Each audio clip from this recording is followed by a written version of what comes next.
Bonjour! On vient d'apprendre une nouvelle assez étonnante, hein. Une bande d'orques s'en prend à des bateaux parce que un des orques a été blessé par un bateau. Il a été traumatisé, du coup il apprend à ses autres copains orques à s'en prendre au bateau.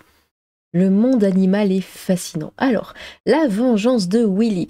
Méditerranée, face au bateau, les orques ripostent en bande organisée. Alors, comme je l'ai dit, hein, de toute façon, en même temps, ça se voit qu'on peut pas leur faire confiance.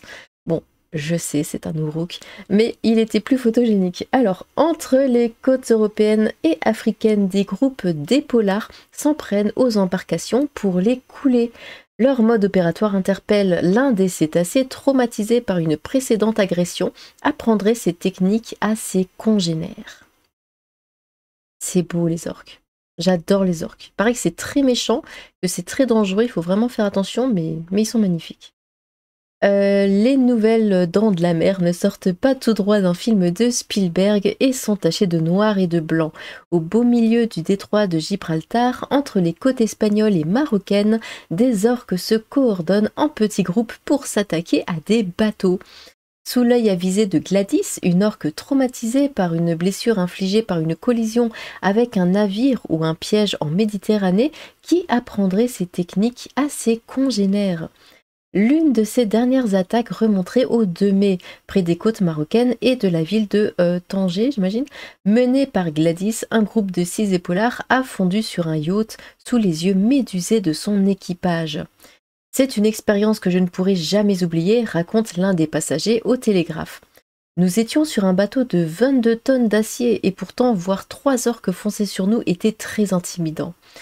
Le photographe de 58 ans se trouvait sur le pont lorsque des cris ont retenti au début de l'offensive des cétacés. Une matriarche de plus grande taille était bien présente et supervisait presque tout, poursuit-il, avançant qu'il s'est sans doute retrouvé face à Gladys. Le skipper du bateau, Greg Blackburn, a eu la surprise de sentir 2 grands coups dans son gouvernail. Avant... Oh, la phrase est très bizarre. Avant de discerner les prédateurs noirs et blancs fendant l'eau. Quand je les ai vus, je me suis dit qu'on allait avoir du fil à retordre. Rapidement, il a affalé la grand voile pour tenter de rendre son bateau aussi ennuyeux que possible pour les attaquants, si bien que le gang des polars a fini par se désintéresser de l'affaire. Les dégâts qu'il a causés n'en ont pas moins contraint le bateau à rentrer au port. Leur coût s'élève à plusieurs milliers de livres sterling. 2 jours après l'attaque, un autre bateau a connu le même sort au large des côtes espagnoles. Un groupe de 3 orques a percé le gouvernail du voilier. Remorqué par les gardes-côtes espagnols, le navire a fini par couler à l'entrée du port de Barbate, en Andalousie. Son capitaine Werner Schaufelberger assure avoir vu 2 orques plus petits imiter les coups de leurs congénères plus imposantes. Ils ont d'abord secoué le gouvernail à l'arrière, tandis que le 3e a percuté le navire de plein fouet par le côté. Les 2 petits ont observé la technique de la plus grande et, avec un léger élan, ont aussi percuté le bateau, se souvient-il.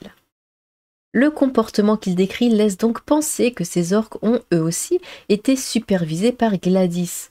Un incident similaire s'était produit en novembre dernier. Un navire a coulé au large du port de Viana do Castelo, au Portugal. Des orques avaient fissuré sa coque. On est sur leur territoire. Selon Alfredo Lopes Fernandes, biologiste à l'université d'Aveiro au Portugal, le traumatisme vécu par Gladys, la superviseuse, l'a rendue plus agressive avec les bateaux. Les orques étant des animaux sociaux, capables d'apprendre les uns des autres, son comportement est maintenant copié par ses congénères. Ces attaques ne sont pas des cas isolés. Identifiés pour la première fois en mai 2020, les agressions d'orques sont devenues de plus en plus fréquentes dans le détroit, sans qu'on ne puisse toutes forcément les lier à Gladys. Un ancien skipper du Vendée Globe, Sébastien Détrémeaux, en a d'ailleurs fait les frais le 22 mai. Son navire de 15 tonnes, le Lancelot, a été attaqué au cap Trafalgar dans le sud de l'Espagne. Pendant 55 minutes, on a vu débarquer une vingtaine d'orques. 8 à 10 d'entre elles ont commencé à attaquer systématiquement notre gouvernail, a-t-il raconté à France Bleu Bresse-Isel. Les orques ont fini par partir et l'équipage du bateau s'en est sorti sain et sauf. Ce qui est sûr, c'est qu'on est sur leur territoire. Ah bah, les orques, hein, je le disais, ça ne rigole pas. Si vous croisez un orque, fuyez, hein, vraiment fuyez. Je sais pas quand est-ce que vous pourrez en croiser, mais fuyez, c'est un conseil.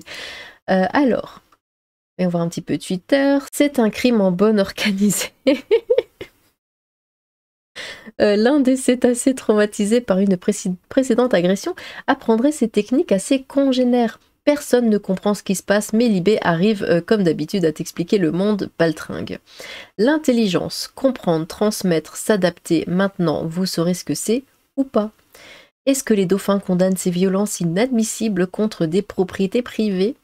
Ça débecte ce genre de manchette faite pour attirer les crétins et non pour informer. Et en effet, ils accourent en nombre pour déverser leurs platitudes selon le scénario que vous leur avez fourni sur un plateau. Excuse-nous, monsieur Coco. C'est donc les orques qui vont mettre fin au trafic de drogue entre l'Afrique et l'Europe? Ah, dénonce. Moi, ça rappelle pas les dents de la mer, mais plutôt son sous-produit, assez bien fait d'ailleurs, Orca. Ceux que nous appelons animaux en ont marre des destructions systématiques de ce que nous appelons humains. Ils se révoltent de tant de mépris. Ah, oui. Est-ce que vous condamnez les violences? La nature reprend ses droits. Ça rappelle le scénario du film avec Richard Harris et le jeune Baudérec. Pas besoin d'utiliser le conditionnel, on sait que les orques se passent leurs techniques spécifiques, tel ce groupe où les individus s'échouent sur le sable pour choper un phoque puis repartir avec le ressac. Ce n'est pas inné, c'est appris. Ça me rappelle le film Orca avec Charlotte Rampling, années 70. Lire surtout l'article de Reporter, ou quoi, qui recommande la prudence sur cette information. Enfin, les êtres vivants non humains se rebellent, laissons-leur leur territoire. Toujours les meilleures créatures de l'univers, une question de survie. Vite, il faut mettre Gérald Darmanin sur le coup. Gladys, quel magnifique prénom pour une très grande dame qui pourrait beaucoup nous aider. Bah oui, les animaux ne sont pas des choses. Et toujours pas de condamnation, enlève-toi, officielle de ces actes par un représentant de LFI. Il bosse pour Frontex. L'origine de l'orque? Bah le Mordor, j'imagine. Self-défense de la nature et agentivité. La nature est fascinante. C'est très bien qu'il continue. Milice d'orques anti-drogue pour les go fast. On attend l'interview du cétacé traumatisé par l'agression, tout à fait. Eh bien, laisse-leur leur territoire. Oh, les vilains bestiaux, va falloir sévir. Ça se mange? Oui, j'imagine que ça se mange. Comme ils ont raison. Les Dents de la Mer, nouvelle version. Ils viennent sûrement du 93, des orques militants de reconquête. On parie que dans peu de temps, ils vont tomber gravement malades. La nature a entamé sa rébellion. Ouais, ça malheureusement, ouais. C'est vrai que finalement, ça m'étonnerait pas. Il y a un côté magnifique à voir la nature se défendre. Malheureusement, on sait aussi qu'à chaque fois qu'elle le fait, notre espèce devient encore plus impitoyable à son encontre. Ils ont vu Orca, c'est tout. Littéralement, Avatar 2. So long and thanks for all the fish. Très bien. Elles défendent leur domaine. Si elles pouvaient cibler les chalutiers, quelqu'un pour leur apprendre? Je trouve ça extraordinaire. Voilà un juste retour des choses. En bande organisée, personne ne peut les canaliser. Avec 2 ou 3 champs éoliennes et offshore, ils se calmeront tout seuls sur les plages. Saleté de poissons décivilisés. L'aberration est au max son métier. Quoi? Certains éléphants naissent sans défense et n'en développent pas adaptation face aux atrocités des humains. Ah bon? C'est comme les Français, traumatisés par ce président depuis 6 ans. Il ping des Mozambiques, la décivilisation des orques sortant de l'arc républicain. Impressionnant. En même temps, qui ne défendrait pas son territoire? Oui, n'est-ce pas? N'est-ce pas? N'est-ce pas? La France, France, France, France. Gang of New York, lol. Envoyons les bravem. Ce coup-ci, c'est assez, la nature est merveilleuse. Tant mieux qu'il n'hésite surtout pas à se faire plaisir. Avatar The Way of Water. Vous l'avez vu d'ailleurs, Avatar 2? J'étais allée le voir quand il était sorti au cinéma. Bof, hein? Enfin, c'est très beau à regarder, mais au niveau de l'histoire, c'était vraiment bof, je me suis ennuyée. Parce qu'au début, on se dit, waouh, c'est beau, c'est beau, c'est beau, mais au bout de 2 heures, on se dit, bon, ben, ok, mais c'est toujours beau, mais l'histoire, bof. On s'ennuie, il n'y a rien. Très déçu, vraiment très déçu. Incroyable, oui, mais est-ce qu'ils mangent les tripulations après? Le gang des orques, donc certains d'entre eux coulent les radeaux des migrants illégaux, le progrès ne s'arrête pas. Soutien aux orques. Bien, ce qui est sûr, c'est qu'on est sur leur territoire, effectivement, leur territoire. Oui, Princesse Mononoke. Est-ce que vous avez vu Princesse Mononoke? Des Ghibli, c'est mon préféré, il est magnifique. Je l'ai vu je ne sais pas combien de fois. Si vous ne l'avez pas vu, regardez-le absolument. Il est magnifique, vraiment. Orchesnado, si elle aussi rentre dans l'escalade de la violence, et le gouvernement a bien une petite idée des responsables de cette escalade. La vengeance de l'orque. La violence engendre la violence. Tché. Pour l'écouler, c'est prendre bien peu de pincettes que de faire cette affirmation. J'ai pas lu l'article, mais c'est un minima putaclic. J'aime bien les j'ai pas lu, mais les animaux n'attaquent jamais pour rien quand ils sont blessés, pour s'enfuir s'ils se sentent menacés, pour protéger leur progéniture, pour manger, faut-il qu'ils manquent de nourriture facile. Étonnant qu'ils visent le gouvernail, à moins que cela ne leur rappelle quelque chose. Juste des racistes, c'est des activistes d'ultra-droite néo-nazis qui empêchent les migrants de venir en Europe. Que fait Mélenchon pour nous protéger de ce fléau et qu'on puisse accueillir dignement les migrants qui sont une chance pour notre belle patrie? Ouais, il a tout dit, hein.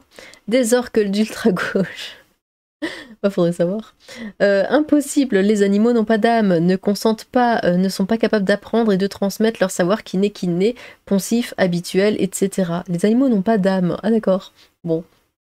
Eh bien, on va s'arrêter là-dessus. Dites-moi ce que vous en pensez. Est-ce que vous pensez qu'en effet, les animaux n'ont pas d'âme? Non, est-ce que vous pensez réellement que cet orque a été traumatisé par une blessure et apprend à ses autres congénères hein, à la venger, hein, tout en se vengeant elle-même? Ou est-ce simplement de la violence parce que ces bateaux se trouvent tout simplement sur leur territoire et qu'il n'y a rien d'autre derrière? Eh bien, j'ai hâte de vous lire. Sur ce,